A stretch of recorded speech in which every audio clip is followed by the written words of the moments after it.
दोस्तों, अगर अभी तक आपने इस कहानी का प्रीवियस हिस्सा नहीं देखा तो सही से समझने के लिए पहले वो देख ले। हमारे चैनल पर आपको सभी पार्ट्स मिल जाएंगे। यहाँ तक बहुत कुछ हो चुका है। इसके अलावा अगर आपने चैनल को सब्सक्राइब नहीं किया तो प्लीज कर दे। दोस्तों, कहानी वहीं से कंटिन्यू है। हर्ली ने डिस्कवर किया कि एक शख्स जो प्लेन पर नहीं था, पहले से ही साइलैंड पर मौजूद था। वो था ईथन। वहाँ जंगल में हमने देखा क्लेयर और चार्ली वापस आ रहे थे, मगर ईथन ने उनका रास्ता रोक लिया। इससे पहले भी क्लेयर पर हमला हो चुका था। गुफा में सईद जख्मी हालत में पहुंच चुका था। वो अपने साथ ये खबर लाया था कि हम इस आइलैंड पर अकेले नहीं है। हर्ली बार बार कह रहा था कि वही बंदा ईथन ही बहरूपिया है। जैक और बाकी सबको फिक्र होने लगी। वो पूछता है कि ईथन कहाँ है, किसी ने उसे देखा? माइकल जवाब देता है कि वो जंगल में था, लकड़ियां इकट्ठा कर रहा था। फिर वो चार्ली का पूछता है तो लॉक बताता है कि वो क्लेयर के पीछे गया था। बस ये सुनते ही जैक और लॉक जंगल की ओर भागते हैं। मुसीबत ये थी कि सच में क्लेयर खतरे में थी। ये लोग जब उस जगह पहुंचते हैं, इन्हें क्लेयर का बैग मिल जाता है, मगर वो वहां नहीं थी, ना ही चार्ली। जैक कहता है कि वो बीच की ओर वापस जा रही थी। खैर, लॉक वहां ट्रेल्स को देखने लगा, पैरों के निशान, घसीटने के निशान। लॉक कहता है कि उन्हें जबरदस्ती ले जाया गया है। लॉक आगे ट्रेल्स का पीछा करता है। जैक पूछता है कि आखिर एक आदमी दो लोगों को कैसे उठाकर ले जा सकता है, जिसमें एक औरत प्रेग्नेंट भी थी। मगर लॉक जैक को कहता है कि तुम गलत सवाल कर रहे हो जैक, तुम्हें पूछना चाहिए वो उसे क्यों ले गए। लॉक कहता है कि हम अपने लोगों के बारे में ज्यादा नहीं जानते, शायद सईद सही है, यहाँ हमारे अलावा कोई और भी है। जैक को इस बात पर विश्वास नहीं था। उसका मानना था कि सईद अभी अभी लौटा है, वो जख्मी है, शायद ये उसका वहम हो। जैक जल्दबाजी कर रहा था ताकि वो ईथन को पकड़ सके, क्लेयर और चार्ली को छुड़ा सके, मगर लॉक नहीं। वो कहता है कि जैक देखो, हम नहीं जानते यहाँ चल क्या रहा है, हमें वापस जाना होगा, एक सर्च एंड रेस्क्यू पार्टी बनानी होगी और पूरी तैयारी के साथ उनके पीछे जाना होगा। जैक कहता है कि नहीं, हम ऐसा नहीं कर सकते, देर हो जाएगी। वो लॉक से पूछता है कि मुझे दिखाओ वो किस रास्ते गए हैं।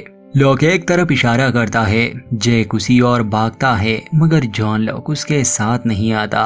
वो वापस से गुफा में जाता है, अपने साथ केट को लेता है। बून भी उनके साथ आने वाला था, मगर शैनन बून को न जाने के लिए कह रही थी कि यहाँ जंगल में तुम किसी को कैसे ढूंढोगे, ना चॉपर है ना प्लेन। मगर लॉक निशानों का पीछा करने में काबिल थे, इसलिए बून और केट उसके साथ ही सर्च एंड रेस्क्यू मिशन में शामिल हो जाते हैं। माइकल भी आना चाहता था, मगर लॉक उसे कहता है कि हम तुम्हें नहीं ले जा सकते, इससे हमारी रफ्तार धीमी हो जाएगी। माइकल को अच्छा नहीं लगता। शायद लॉक माइकल को इसलिए अपने साथ नहीं ले जाना चाहते थे क्योंकि एक बार जब वो शिकार पर गए थे तो माइकल ने सब गड़बड़ कर दी थी। खैर, माइकल कहता है कि ठीक है, मैं अलग से एक सर्च पार्टी तैयार करता हूँ। लॉक उसे कहता है कि ये अच्छा आइडिया है, तुम साउथ में जाना, हम नॉर्थ में जाएंगे। सीन जैक पर शिफ्ट होता है। वो अकेले ही जंगल में भाग रहा था, मगर ट्रैकिंग के भी स्किल्स होते हैं जो जैक के पास नहीं थे, तो वो बस तुक्का लगा के आगे बढ़ रहा था और एक जगह वो रुक जाता है क्योंकि उसे नहीं पता था जाना कहाँ है। इतने में लॉक, केट और बून उस तक पहुँच जाते हैं। लॉक कहता है कि तुम गोल गोल घूम रहे हो, चलो अच्छा है, इससे तुम हमें मिल तो गए। लॉक जैक को ये भी कहता है कि अब ये तुम मुझ पर छोड़ दो, तुम वापस जाओ, सईद जख्मी है, उसका इलाज करो। जैक कहता है कि नहीं, मैंने उसकी टांग पर पट्टी कर दी है। लॉक उसे समझाता है कि देखो जैक, ये मेरी गलती है, ईथन कई दिनों से मेरे साथ था, हम एक साथ शिकार पर जाते और अजीब है कि मुझे उस पर थोड़ा सा भी शक नहीं हुआ। तुम लोगों का इलाज करो और मुझे शिकार करने दो। मगर जैक जिद कर रहा था, वो वापस केव में नहीं जाने वाला था। हालांकि लॉक के चेहरे से साफ साफ नजर आ रहा था कि वो जैक को अपने साथ इस तलाश में नहीं ले जाना चाहता था, मगर जैक इतनी आसानी से हार नहीं मानने वाला। खैर, कुछ आगे जाने पर लॉक और जैक की बहस हो जाती है क्योंकि लॉक ट्रेल्स के बजाय ट्रीज मार्क कर रहा था ताकि उन्हें वापस लौटने में आसानी हो। और इसके बाद लॉक थोड़ा रेस्ट करने को भी कहता है। जैक को गुस्सा आता है कि तुम रेस्ट का सोच भी कैसे सकते हो, मगर लॉक कहता है कि मैं आगे नहीं जाऊंगा। अब जैक भी मजबूर था क्योंकि एक लॉक ही था जो ट्रेल्स का पीछा कर सकता था। केट जैक को अकेले में ले जाती है, उसे शांत कर करती है, समझाती है कि देखो जैक, गुस्सा छोड़ दो, इतनी फिक्र मत करो, वो ठीक होंगे। मगर जैक कहता है कि नहीं केट, तुम नहीं समझ रही, ये मेरी गलती थी। क्लेयर ने मुझे कहा था कि कोई उसे नुकसान पहुंचाने की कोशिश कर रहा है, मगर मैं ना तो उसकी बात पर यकीन कर रहा था, ना ही उसे सीरियस ले रहा था, बल्कि मैं तो उसे नशे की गोलियां देना चाहता था। मुझे उसकी बात पर यकीन करना चाहिए था, वरना आज वो मुसीबत में ना होती। ये लोग थोड़ा आगे बढ़ते हैं तो इन्हें कुछ सबूत मिलते हैं। चार्ली अक्सर अपने उंगलियों पर कुछ लिखता रहता था, उसी कपड़े के टुकड़े इन्हें जगह जगह मिल रहे थे। केट समझ जाती है कि ये हमें गुमराह करने की कोशिश है, ये निशान जानबूझकर छोड़े गए हैं, उन्हें पता था कि हम पीछा करेंगे। लॉक केट से इम्प्रेस हो जाता है क्योंकि एक ट्रैकर ही ये सब बता सकता था। खैर अब इनके सामने दो रास्ते थे। जैक कहता है कि हमें अलग होना चाहिए, मगर लॉक कहता है कि नहीं, एक साथ। जैक कहता है कि अब हमारे पास एक और ट्रैकर भी है, तो मैं और केट दूसरे रास्ते से जाते हैं। लॉक मजबूर था तो कहता है कि ठीक है, अपना ख्याल रखना। अब जैक और केट एक रास्ते पर जाने लगे, बून और लॉक दूसरे रास्ते पर। जैक बहुत परेशान था, वो काफी तेजी से आगे बढ़ रहा था। केट उसे आहिस्ता चलने को कहती है कि मैं ट्रेल्स को इतनी जल्दबाजी में नहीं पहचान सकती, मैं जॉन की तरह ट्रैकिंग में अच्छी नहीं हूँ। ये दोनों काफी थक गए थे। एक जगह जैक केट से पूछता है कि तुम मुझे अपने बारे में कुछ तो बताओ जो सच हो, आखिर तुमने ये ट्रैकिंग कहाँ से सीखी? तो केट बताती है कि मेरे पिता एक आर्मी ऑफिसर थे, बचपन में वो मुझे शिकार पर ले जाते थे, उन्हें ये बहुत पसंद था, एक नशा था उनका। 8-8 घंटे हम किसी हिरन या खरगोश के ट्रेल्स का पीछा करते, मैंने ये उनसे सीखा था। और जैक, ये बात सच है। साथ ही वो जैक से भी पूछती है कि मुझे अपने बारे में कुछ सच बताओ। दूसरी तरफ मिस्टर लॉक और बून जंगल में आगे बढ़ रहे थे। एक लाल कपड़े से बून निशान छोड़ रहा था। ये करते हुए बून लॉक को कहता है कि इस लाल कपड़े से मुझे याद आया, आपने स्टार ट्रेक देखी है? उनमें से एक टीम लाल कपड़े पहनती थी और वो सब मारे जाते थे। लॉक कहता है कि शायद उनका कैप्टन बेवकूफ था और मैंने वो सीरीज नहीं देखी। चलते चलते बून लॉक से पूछता है कि जॉन, आप रियल वर्ल्ड में क्या करते थे? लॉक बून को कहता है कि तुम अंदाजा लगाओ मैं क्या करता था। बून मजाक में कहता है कि मेरे हिसाब से तो आप जरूर कोई हिटमैन रहे होंगे या फिर एक CIA एजेंट। लॉक एक जगह रुकता है, हंसता है और जवाब देता है कि मैं एक कंपनी में वर्कर था, वो कंपनी बॉक्सेस बनाती थी। इससे बून को ताज्जुब तो होता है। खैर ये लोग तो आगे बढ़ते जाएंगे। हम थोड़ा सा बीच और केव वाले लोगों के पास आते हैं। सॉयर को पता चलता है कि सईद लौट आया है। सईद और सॉयर के बीच क्या हुआ था ये प्रीवियस कहानी से हम जानते हैं। सॉयर केव में आता है, उस समय सईद सो रहा था, मगर सॉयर के आते ही वो अचानक नींद से जाग जाता है। सॉयर सईद को कहता है कि तुम्हारे धर्म में कर्मा पर यकीन किया जाता है या नहीं, मगर तुमने मेरे साथ जो किया तुम्हारे साथ भी वही हुआ। असल में सईद की एक टांग जख्मी हुई थी। सॉयर एक ब्लेड लेता है। सईद उसे कहता है कि अगर तुम अपना बदला लेना चाहते हो तो ले लो, मैंने जो तुम्हारे साथ किया मैं उस पर शर्मिंदा हूँ। सॉयर उससे पूछता है कि तुम कहाँ भागे थे, तो सईद उसे सारी कहानी बताता है कि जंगल में उस फ्रेंच औरत से मैं मिल चुका हूँ। सॉयर भी हैरानी से पूछता है कि वो फ्रेंच औरत जिसकी ट्रांसमिशन पिछले 16 साल से रिपीट हो रही है, और अदर्स के बारे में क्या, सच में वो है? सईद बताता है कि उसने मुझे बताया कि वो एक रिसर्च टीम का हिस्सा थी। वो 16 साल पहले इस आइलैंड पर आए थे। उसके साथी बीमार होने लगे तो मजबूरन उसने उन्हें मार डाला। बस उसने ये सब बताया। सॉयर पूछता है कि तुम उस पर यकीन करते हो? सईद जवाब देता है कि शायद हाँ और नहीं भी, मगर जब मैं वापस आ रहा था तो मैंने विस्पर सुने। मैंने जंगल में किसी चीज को महसूस किया जिसे मैं बयां नहीं कर सकता। खैर सॉयर उसे कुछ कहता नहीं और वहाँ से चला जाता है। दोस्तों अब यहाँ से हम जैक की बैक स्टोरी जानने की कोशिश करेंगे। वैसे तो हम प्लाइट पर उसके आने की वजह जानते हैं कि उसके पिता की मृत्यु हो गई थी और उनकी लाश को वो वापस घर ला रहा था, मगर इनकी जिंदगी पहले कैसी थी? तो शुरुआत होती है एक सर्जरी से। एक औरत जिसका कार एक्सीडेंट हुआ था, खुद जैक उसका ये ऑपरेशन कर रहा था, मगर जैक उसे नहीं बचा पाता, वो मर जाती है। जैक इस बात को कबूल नहीं कर रहा था, वो बहुत कोशिश करता है। इतने में उसके पिता आते हैं, जैक को कहते हैं कि बस जैक वो मर गई। जैक को बहुत अफसोस था। जब बाकी स्टाफ वहाँ से चला जाता है तो जैक का अपने पिता से झगड़ा होता है। असल में जैक के पिता एक चीफ सर्जन थे, काफी काबिल थे, और खुद जैक भी बहुत काबिल डॉक्टर था, मगर जैक और उसके पिता के बीच रिश्ता प्यार भरा नहीं था,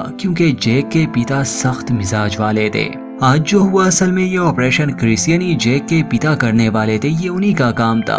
मगर जैक को अब उन पर भरोसा नहीं था और वो किसी को मरने नहीं दे सकता था, इसलिए वो खुद ये सर्जरी करता है। मगर वो फिर भी उस औरत को नहीं बचा पाता और वो मर गई। जैक के पिता गुस्से में कहते हैं कि तुम्हें मेरे आने का इंतजार करना था, ये मेरा काम था। मगर जैक कहता है कि मुझे आप पर भरोसा नहीं, आप शराब पीते हैं, नशे में रहते हैं, आप इस औरत को वैसे भी मारने वाले थे। बाद में हमें दिखाया जाता है क्रिस ने जैक को अपने ऑफिस में बुलाया था। वो जैक को एक पेपर पर साइन करने का कहता है जिसमें लिखा था कि उस औरत की मौत ब्लड लॉस से हो गई। साथ ही वो जैक से माफी मांगती है कि मैं जानता हूँ मैंने हमेशा तुम पर सख्ती की है बेटा, मगर देखो इसका एक अच्छा पहलू भी है, मेरी वजह से तुम एक काबिल डॉक्टर बने, न जाने तुम कितनी जिंदगियां बचाओगे। मैंने बहुत कुछ कुर्बान किया है इसके लिए, काश तुम इस बात को समझो। साथ ही वो जैक को कहता है कि तुम स्टाफ मीटिंग में मेरे नशे वाली बात का जिक्र नहीं करोगे, वरना मेरा लाइसेंस मुझसे छीन लिया जाएगा और वो मेरी जिंदगी है।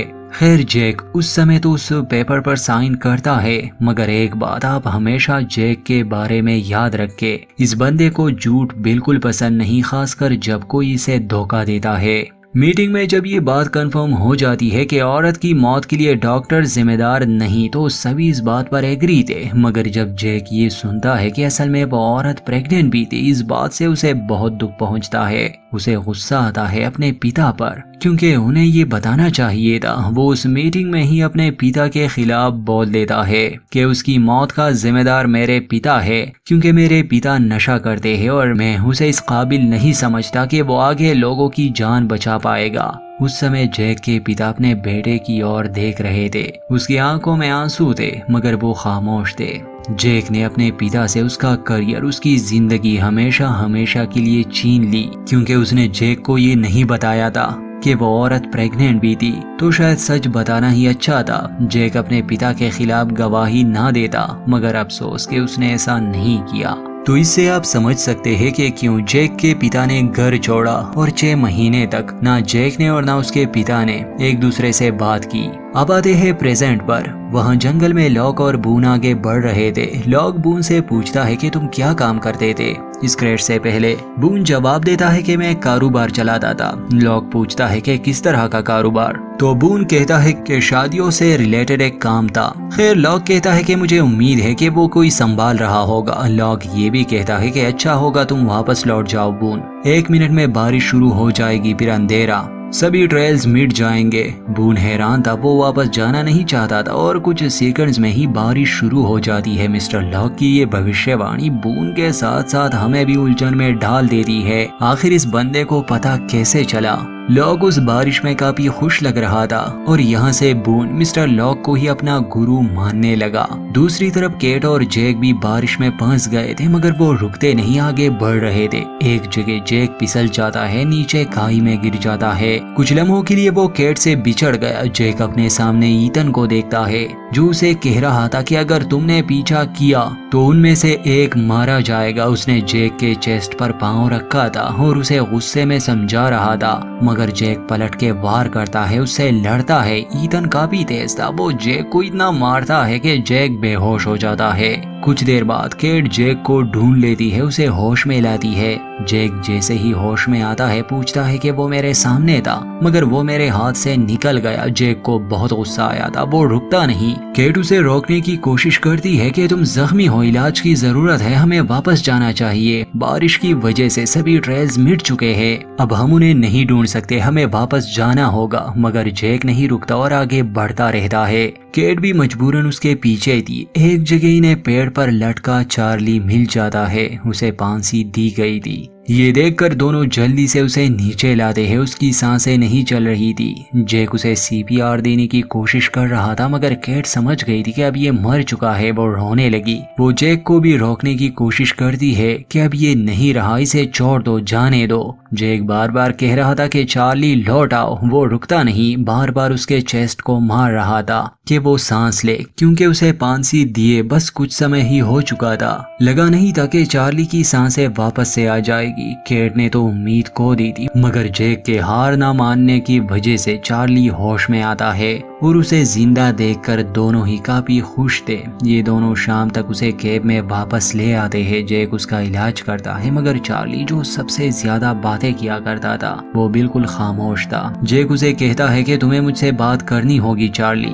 वो कहता है कि ना मैंने कुछ देखा ना सुना, मुझे कुछ भी याद नहीं, उन्हें बस क्लेयर चाहिए थी, मुझे इतना ही याद है। वो उसे ले गए। इतने में माइकल की सर्च पार्टी भी लौट आती है मगर लॉक और बून अभी तक नहीं आए थे। शैनन को फिक्र हो रही थी मगर केट उसे यकीन दिलाती है कि वो एक माहिर शिकारी के साथ है, उसे कुछ नहीं होगा, वो लॉक के साथ सुरक्षित है। एपिसोड के आखिरी सीन में हम जॉन, लॉक और बून को देखते हैं। रात हो चुकी थी मगर वो अभी भी आगे बढ़ रहे थे। बून लॉक से पूछता है कि हम ट्रेस का पीछा तो नहीं कर रहे, हम कहाँ जा रहे हैं, क्या ढूंढ रहे हैं? शायद हमें वापस जाना चाहिए। लॉक वापस जाने वाला तो था नहीं। बून को कहता है कि तुम वो महसूस नहीं कर रहे जो मैं कर रहा हूँ। वो बून को अपनी टॉर्च पास करने वाला था ताकि वो बीच पर वापस लौट सके मगर एक्सीडेंटली वो टॉर्च एक जगह गिरती है और जहाँ गिरती है वहाँ मेटल था। लॉक और बून काफी हैरान थे। उस जगह को देखते हैं बून पूछता है कि ये जहाज का कोई हिस्सा होगा ना, शायद यहाँ गिरा हो मगर लॉक को शक था। वो कहता है कि क्यों ना इसे देख लिया जाए। वो आसपास की जगह को साफ करते हैं और ऐसा लग नहीं रहा था कि ये जहाज का कोई टुकड़ा हो बल्कि ऐसा लग रहा था कि जैसे ये बनाया गया हो। और इसी कंफ्यूजन के साथ इस एपिसोड का दी एंड।